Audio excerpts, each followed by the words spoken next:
सुप्रभात मेरे प्यारे बच्चों, आपका इस चैनल पे फिर से स्वागत है।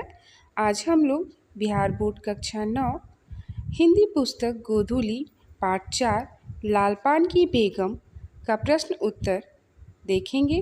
तो चलिए इस वीडियो को शुरू करते हैं। पहला प्रश्न, बिरजू की माँ को लालपान की बेगम क्यों कहा गया है? उत्तर, नाच की तैयारी के संदर्भ में जिस तरह की तैयारियां हो रही है और जो उमंग छाया हुआ है, उसमें बिरजू की माँ के गौने की साड़ी से एक खास किस्म की गंध निकल रही है, जिससे बिरजू की माँ को बेगम ही नहीं, लालपान की बेगम कहा गया है। आइए प्रश्न 2 देखते हैं। नवान के पहले ही नया धान जुठार दिया, इस कथन से बिरजू की माँ का कौन सा मनोभाव प्रकट हो रहा है? उत्तर, जब बिरजू ने धान की एक बाली से एक धान लेकर मुंह में डाल लिया तो बिरजू की माँ ने बिरजू को बहुत डांटा और कहा कि नेम धेम की भी चिंता करो, इसकी रक्षा करो, तू तो गंवार है, मूर्ख है। इस पर बिरजू के पिता ने पूछा, क्या हुआ, क्यों डांटती हो? इस पर बिरजू ने पति से बिरजू की माँ ने कहा, देखते नहीं नवान के पहले ही अन्न को जूठा कर दिया। इस कथन से बिरजू की माँ के मन में धर्म के प्रति जो आस्था छिपी हुई है वह प्रकट हो रहा है। वह भारतीय नारी है, धार्मिक विधि विधान की पचदर है, इसलिए नवान के पहले अन्न जूठा करने पर नाराज होकर बिरजू को डांटती हैं। प्रश्न 3, बिरजू की माँ बैठी मन ही मन क्यों कूड़ रही थी? उत्तर, गांव के लोग नाच देखने जा रहे थे।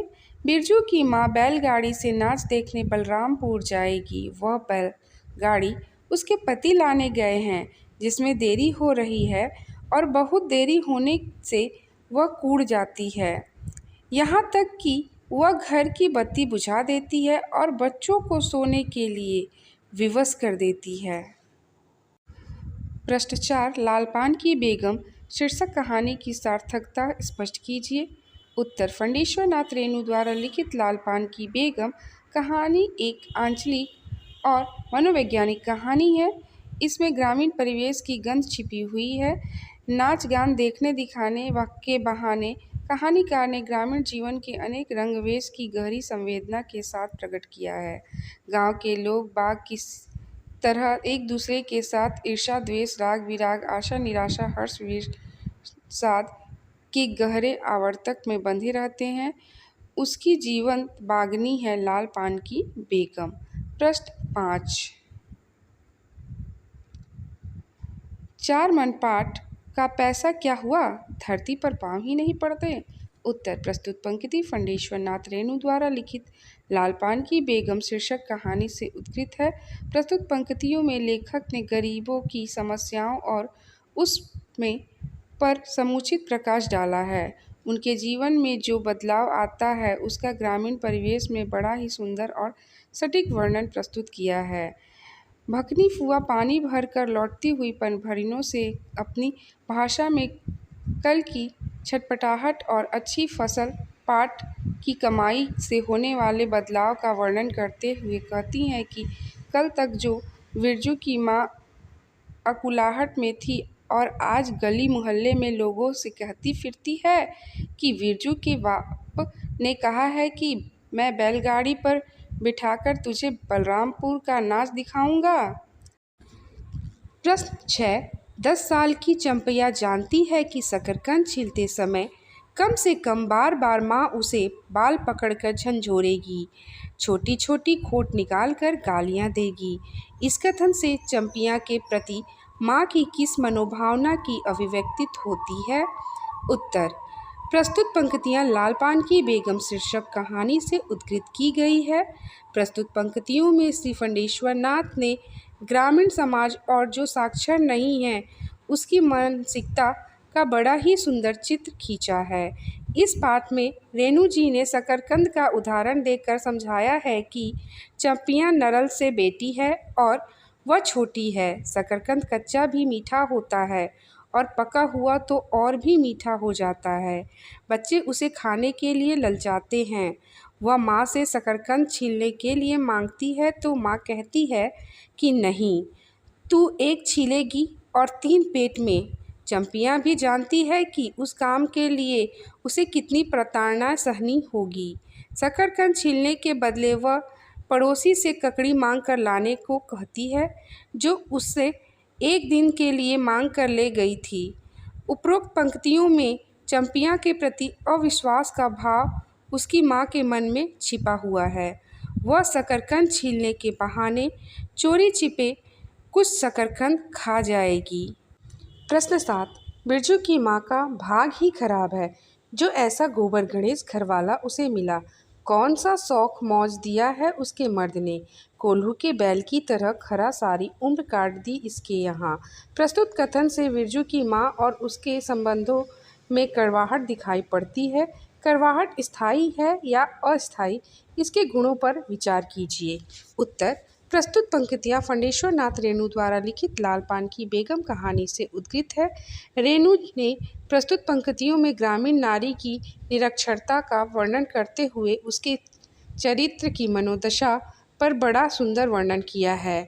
इस कहानी में रेणु जी ने ग्रामीण नारी की मनोदशा का बड़ा ही सचित्र चित्रण खींचा है। समय पर नाच देखने के लिए बैलगाड़ी के नहीं पहुंचने पर बिरजू की माँ झुंझलाहट का सहर्षा अभ्यास हो जाता है कि वह अपनी बेटी से कहती है कि चूल्हा में पानी डाल दे, बत्ती बुझा दे, हमारी मनोकामना कब पूरी हुई है कि होगी, खपची गिरा दे, बप्पा बुलाए तो जवाब मत देना।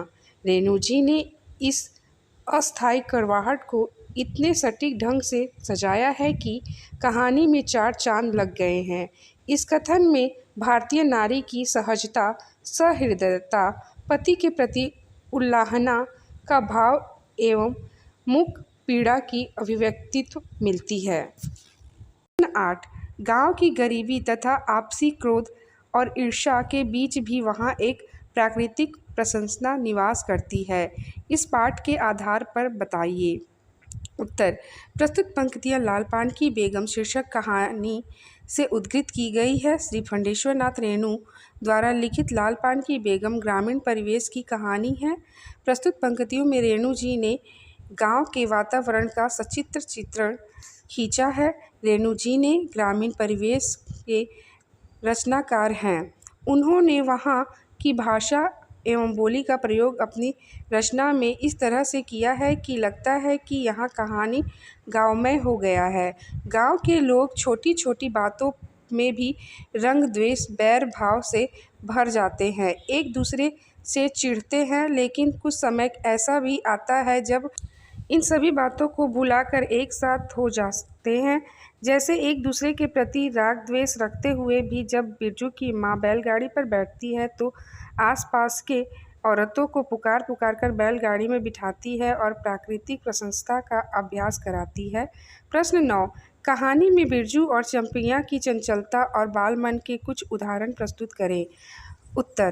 प्रस्तुत कहानी में रेणु जी ने ग्रामीण परिवेश में बाल मन की चंचलता, डरावनापन और उल्लास का ऐसा रूप रखा है कि कहानी में आकर्षण पैदा हो गया है। इस कहानी में चंपियाँ, जो बिरजू की बहन है, उसका हलवाइन के दुकान से सामान जल्द न लाने पर माँ की झुंझलाहट, बिरजू द्वारा बागड़ को मारने पर माँ की कड़वाहट, बिरजू और चंपियाँ द्वारा शकरकंद खाने की लालसा के प्रति माँ की गुस्सा आदि बातें ग्रामीण यथार्थ का परिचय है। बाल सुलभ मन की अकुलाहट का चित्रण सूक्ष्म ढंग से हुआ है। मार खा लेने के बाद भी वह लेने पर दृश्य है। रेणु जी उचित सुंदर शब्दों का प्रयोग कर कहानी को रोचक बना दिया है।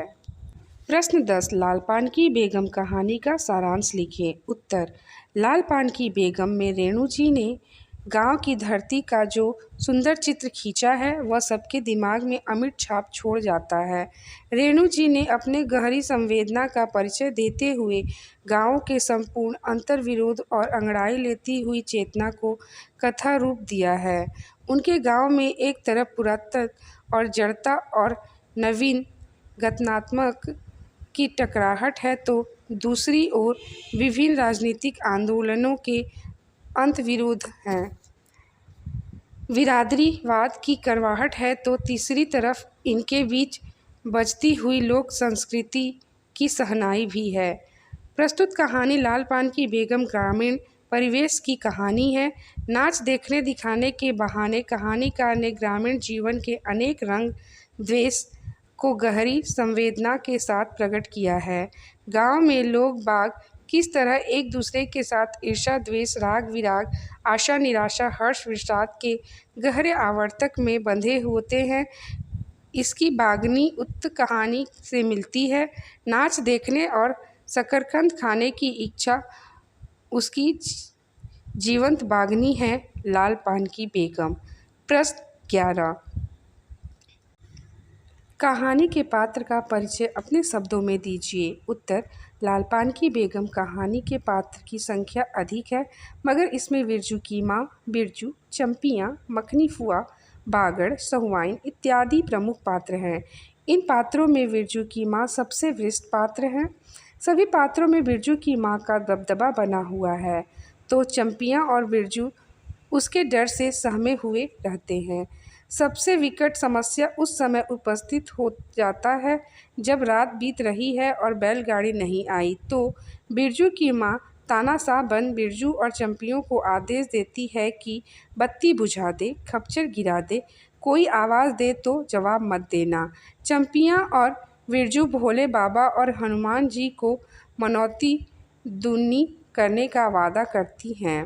रेणु जी ने ग्रामीण पात्रों का इतना सुंदर नामकरण और चरित्र को समझाया है कि कहानी रोचक बन गई है। यह कहानी जनमानस का कंठहार बन गई है। सार्थक कहानी है लाल पान की बेगम।